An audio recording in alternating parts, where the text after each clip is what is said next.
También podemos encontrar músculos lisofibroblastos. Y en la parte interna, un tejido areolar laxo, fibroelástico vascularizado con unas células parecidas a las del leite.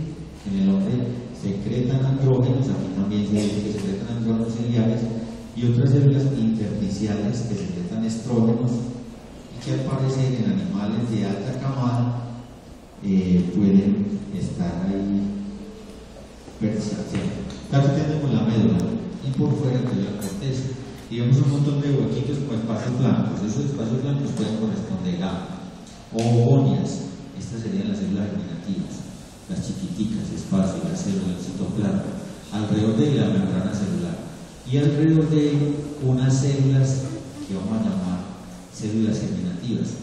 ¿Qué está pasando acá?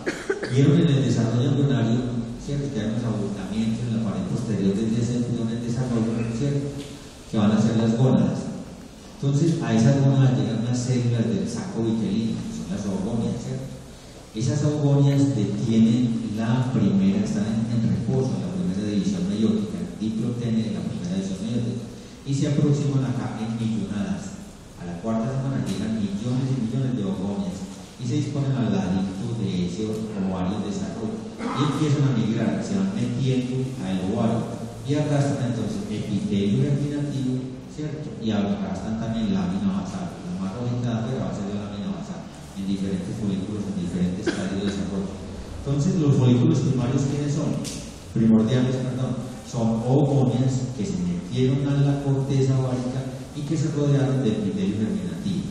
Por definición, esos folículos primordiales van a tener un epitelio plano simple, que es que continuación del epitelio germinativo, que se empuja por quién, por la oogonia en desarrollo de la metacapa.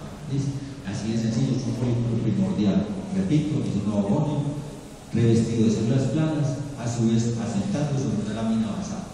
¿Listo?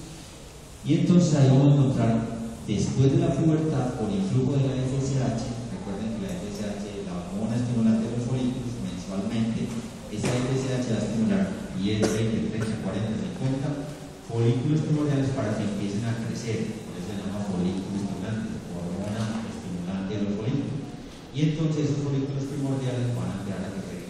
¿En qué sentido? Aumenta el diámetro del ovocito. Las células que eran planas se transforman en células cúbicas. ¿Listo? Y ahí vamos a hablar de un folículo primario unilaminar. Cuando esas células ya cúbicas se multiplican y encontremos más de una capa de esas células, vamos a llamar a ese folículo primario multilaminar, porque ya tiene más de una capa de células. Estas células germinativas van cambiando de nombre, aquí se llaman germinativas, foliculares, y en los libros también uno las encuentra como células de la granulosa. Todas estas negritas que tenemos ahí son células de la granulosa en diferentes estadios. Entonces aquí repetimos, planas en el folículo primordial, cúbicas en el folículo primario unilaminar, más de una capa, folículo primario multilaminar. Eso es lo que vamos a encontrar en la corteza, folículos en diferentes estadios de desarrollo. Continúo desarrollando sus folículos. Por fuera de la lámina basal del rojito externo, acá este dibujo, encontramos que, ¿cómo llamamos este tejido acá?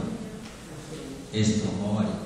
Es un tejido conectivo vascularizado, ese tejido se va transformando por fuera de la lámina basal para ir formando lo que vamos a llamar tecas, las tecas. La más pegadita a la lámina basal se va a llamar teca interna y va a ser vascularizada, y la más de afuera, más periférica, se va a llamar teca externa o teca fibrosa. ¿Sí?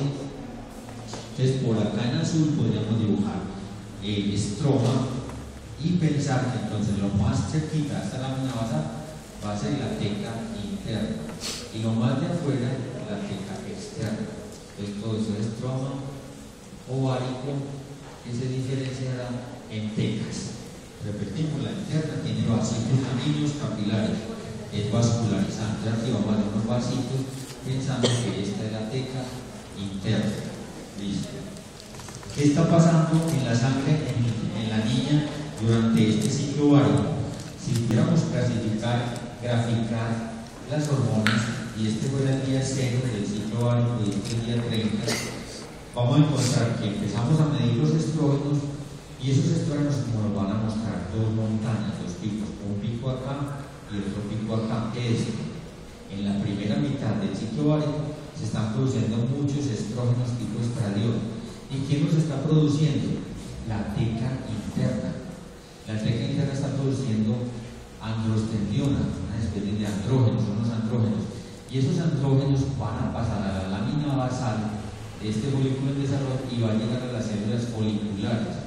Y las células foliculares tienen una aromatasa que los va a convertir a estos andrógenos en estrógenos.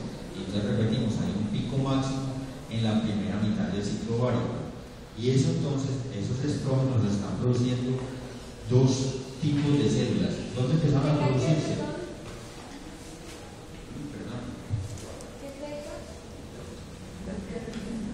Entonces, estrógenos, ¿cierto? ¿Quién los produce? Dos células. La teca interna primero produce andrógenos. Y esos andrógenos atraviesan la lámina basal y llegan a las células foliculares que tienen una aromatasa y esos andrógenos lo van a convertir en estradiol, estrógenos. ¿Listo? Entonces hay un primer pico en la primera mitad de los primeros 15, 14 días del ciclo ovárico. ¿Listo? Bueno. Y hay otro pico que ahora veremos quién es que lo produce. ¿Listo? Entonces, vamos viendo que aquí se están produciendo hormonas. ¿Quién las está produciendo? Los 20, 30, 40, 50 folículos que empezaron a madurar, ¿cierto? ¿Y por qué empezaron a madurar tantos?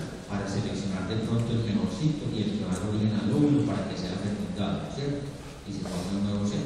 ¿Y los otros qué hacen? Los otros 49 entonces van a producir estos estrógenos. A través de ellos, permitir como la selección del mejor y producir estrógenos. ¿Listo? ¿Qué sigue en el desarrollo? De los folículos ováricos. ¿Qué hormona está actuando acá? La FSH. Aquí en la mitad del ciclo ovárico hay un pico que estamos viendo acá, y ese pico de estrógenos estimula, lo voy a dejar aquí en verde, un pico máximo de la LH. ¿Y qué es lo que hace la LH? Provoca la ovulación y provoca la formación del cuerpo amarillo que ahorita veremos. Entonces, ¿qué está pasando en estos folículos? Repitamos: folículo primordial, primario unilaminar, primario multilaminar. Por fuera se están desarrollando las tecas a partir del estroma. Esas tecas entonces están produciendo andrógenos en la teca interna y ya damos globos. ¿Qué sigue pasando en las células foliculares? Estas células foliculares empiezan a secretar un líquido. Ese líquido se recoge primero en unas vacuolas chiquitas, en unos vasos chiquitos que se llaman vacuolas de Colester, pero después coalescen, se reúnen en una gran cavidad. Y esto es lo que se llama cavidad antral. Cavidad antral. Entonces, ¿qué contiene la cavidad antral? La secreción de las células foliculares que van a conformar lo que llamaremos licor folicular. ¿Qué es el licor folicular? Como una transudada de plasma que están modificando las células foliculares que finalmente tienen estrógenos, progesterona, prostaglandinas, inhibinas, activinas, folioestatinas, una gran cantidad de hormonas están secretando acá. ¿Listo? Entonces, este folículo, cuando yo la veamos con esta cavidad tan grande, lo vamos a llamar secundario.